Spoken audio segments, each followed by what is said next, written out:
প্রথমে পটলগুলোকে লবণ হলুদ দিয়ে মাখিয়ে নিচ্ছি।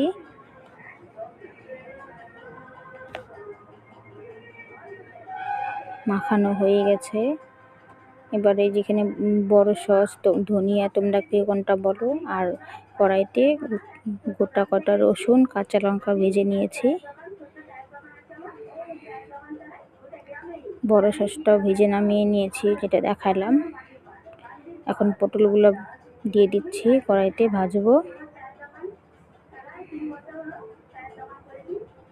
কি বলতো, আমার ফোনের ক্যামেরাটা ভালো না, ফোনটাও ভালো না, তার জন্য এরকম দেখা যাচ্ছে।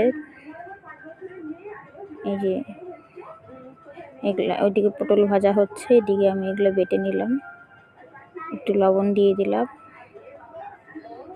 এখন রসুন আর লঙ্কাটা বেটে নিব। পটলগুলো ভাজা হচ্ছে।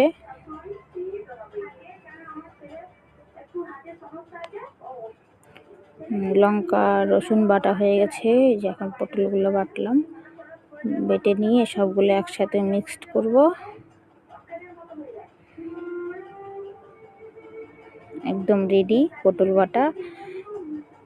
একবার ট্রাই করে দেখো, ভালো লাগবে খেতে, বর্ষাকালের দিনে অন্তত।